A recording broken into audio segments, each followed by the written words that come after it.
conversation. Showed up. This post was from July 2nd at 7:33 p.m.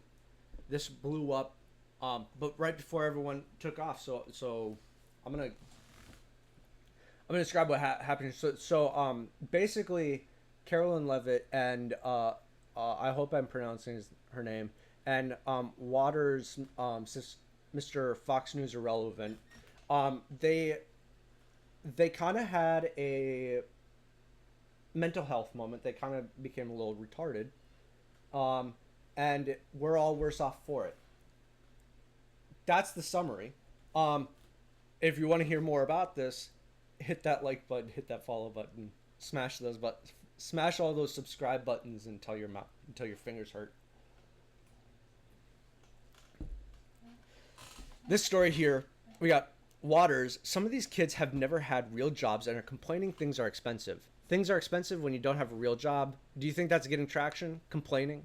Leave it. Unfortunately, I do, because this generation, my generation, Gen Z, and those younger than me, have been raised with a silver spoons in their mouths. Is it laziness? A little bit. If they misbehave, make them join the army. Send them to Cuba. Then send them to Iran. First, before I want to dig into this, let's look up this lady, Carolyn Levitt. Carolyn. Let's see. Does it list her husband?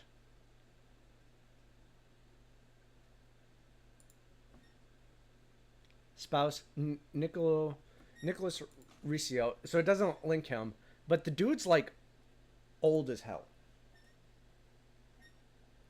This lady is the silver spoon. Let's pull up this video. To come here right now. Some of these kids, and I call them kids because To come here right now. some of these kids, and I call them kids because they're in their 20s, Yeah. and they've never had real jobs, and They've never had real jobs. You know why they don't have real jobs? Because no one's fucking hiring. Nobody's hiring. You can look at LinkedIn. You can look at any of the job boards. They have the same fake job listed over and over and over again. They're called unicorn jobs. This is if you're listening to this and you're like in your 60s or something like that, and you want to learn why they can't find jobs. I want to explain something that didn't exist. I want to explain something that didn't exist way back in the 70s. Okay, I want to explain something that didn't even exist in the 90s. So here, if you go to LinkedIn, there's going to be a bunch of companies. I don't want to name names because people will get mad and say it's not them specifically, but here's what you do. They're called unicorn jobs. Basically what you do is you take a job application and you put insane requirements on it. You put like 3,000 different requirements, and you have them even like case sensitive requirements for the job. And you leave it up there and you repost it every 2 weeks. And you know what you do? You sit there and you don't hire anyone. You never hire anyone with this. The way these work is they're first searching in case there's someone from, like, I don't know, head of Google wants a developer job. They'll hire them. But mostly they're listing out as many qualifications as they can so that they can hire as many H-1Bs as they possibly can. They list out as many requirements so that they can say no candidates met our requirements. So they say that back to the government, and then the government says you couldn't find anyone qualified for the job. You can bring in any visa you want. That's how those jobs work. You can look at LinkedIn, look for a senior software developer role, and you will see the same companies listing the same roles over and over and over again. Keep polling it, and you'll see them refresh. I mean, you can't technically do this, but you'll see people post, they'll make ChatGPT generate a fake resume and they apply for the job, and they still can't get it despite ChatGPT will list actually all of the requirements. They still can't get the job. They still don't get an interview. The reason why Gen Z doesn't have jobs is because they can't find anyone who's hiring because there are no jobs. complaining things are expensive. Yes, things are expensive when you don't have a real job. Right. Yeah, you know why they don't have a real job? Because no one's hiring. You know what happens if you don't have a job? Things get expensive when you can't afford groceries. They're trying to buy. You can see this. They're saying they're not getting real jobs. Do you think that these Gen Zs are saying, I won't have a real job. I actually prefer to get credit card debt to buy groceries, because that's what they're doing. They're buying groceries on credit. They're buying pay over time for groceries. That's what. Do you think that they're actually opting to not get a job at all, not to get a job that can actually pay the bills and buy groceries on pay over time?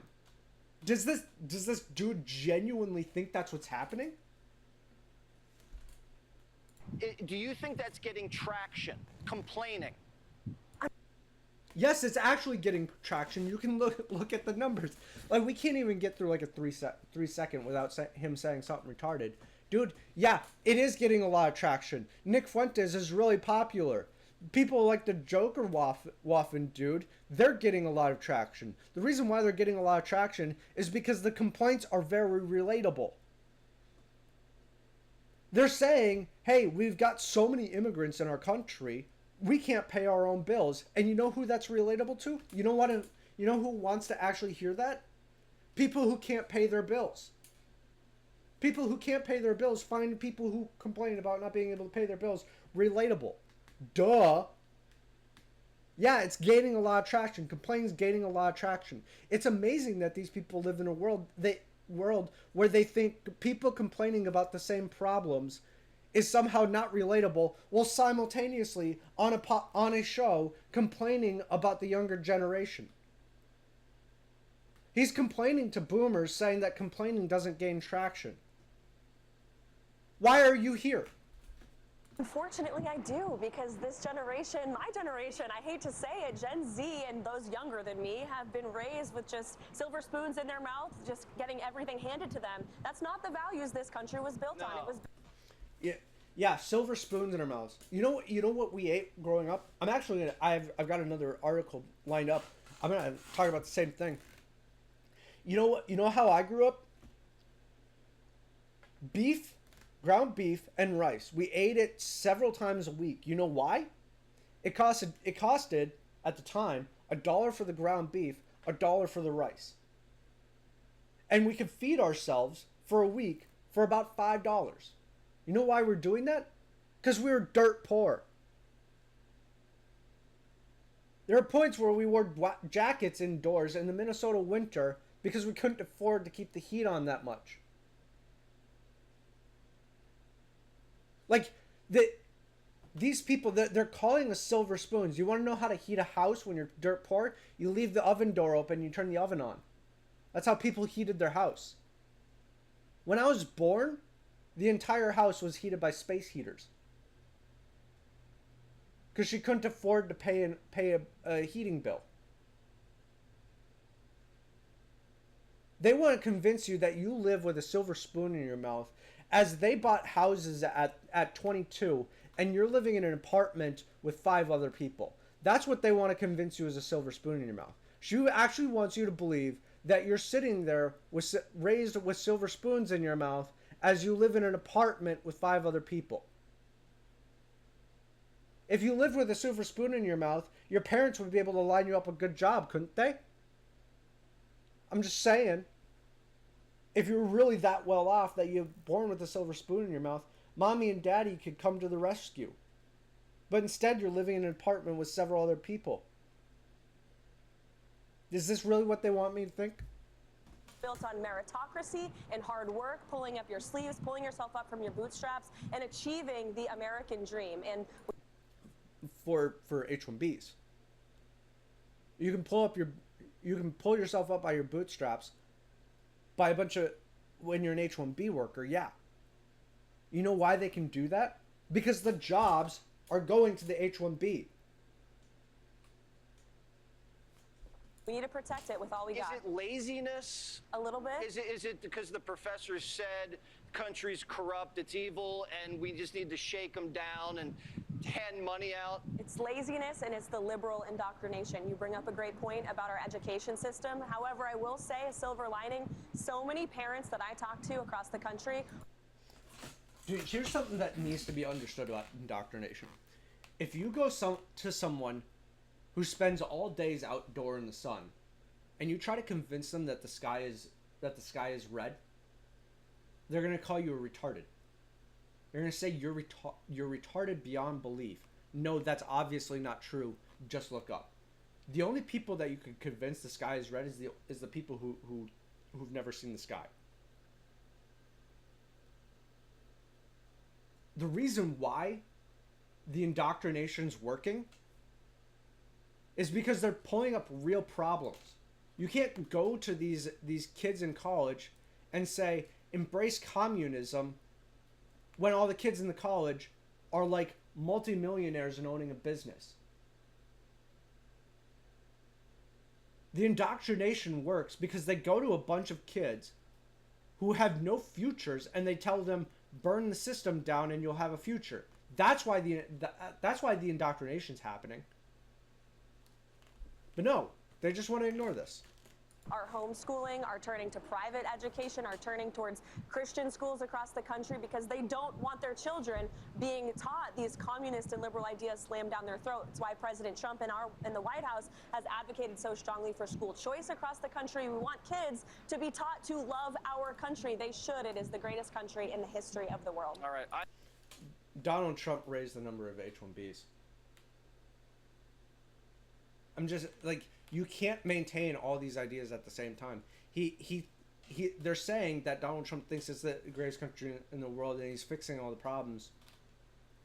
Somehow telling people that America thrived off of meritocracy, it did to a large degree, but he just imported all the people who are causing all the problems.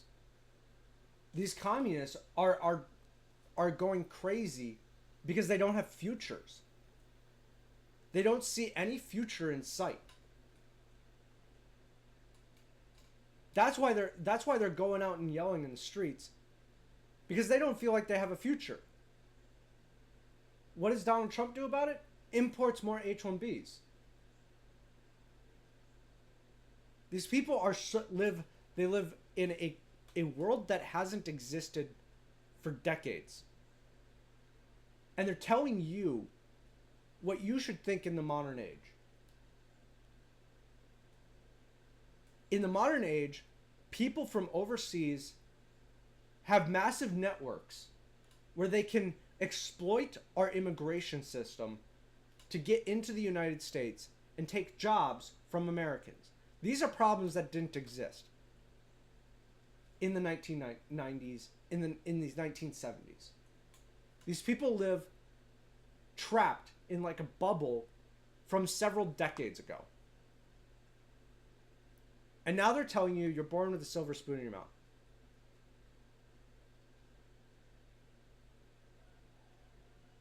They're out of touch. They don't know what's going on and it's burning everything down. You want the commies to stop? Stop giving them ammo. I say, if they misbehave, just make all these young kids join the army, right? Shape them up. I almost had Or to. send them to Cuba. Yeah, man. Having a bunch of people who hate their home country and are suffering, can't afford bills, and want to burn the system down, a really good idea is to put them in the army. That'll show them. They won't turn on each other. There isn't any particular reason why the United States Army and every single role that touches classified documents has rigorous testing to determine whether or not you can be trusted, whether or not you're actually allegiant to the country. We just do that for fun. There isn't any significant problem with taking people from areas that hate the country and putting them in the army. There's absolutely no problem with that. You can just ignore it. Send them to Send them to Iran. Cuba. They'll want to come back real That's quick. a good point. They can say hi to the gay Ayatollah. Thank you so much and welcome back, Caroline. Good to- These people live in a completely fake world, a world that hasn't existed for decades. And they're burning everything down with it. They're destroying your country because they don't know what's going on anymore. They just want to tell you that you won't pull yourself up by your bootstraps. They want to tell you that you're not working hard enough, when in the real world today, hard work gets your job sent to an H-1B. They'll take all of your hard. This is I'm gonna talk more in depth on it in a bit. But something that these boomers don't understand is that in the modern world, you can work very hard to build something, and they will take the maintenance of that thing you built and give it to an H-1B and fire you. But they don't comprehend that. So they're just burning everything down. I don't think we have a left versus right issue in this country. I don't. I thoroughly don't believe we do. I believe we have a young versus old. I think there's an older generation that is refusing to let go. And it's tearing everything apart. And the radicalization you're seeing, left versus right, among the younger generations, because you can see this. You can look at older generations, they're Democrat and Republican. They have total alignment on views, and they're like, all of the rhinos, the people who hate Trump viscerally from the Republican side, they're like older in Washington already. Trump's base is very, very young. The AOC base is very, very young. They're complaining about the same issues. Trump's now ignoring them, and so they're turning on Trump. You have a left versus right radicalization as a result of an older class that's refusing to give up power. So I'm going to jump into something here in a bit, probably just go through some posts. Hit that follow button, hit the subscribe button, or mash whatever buttons you want. Catch you later.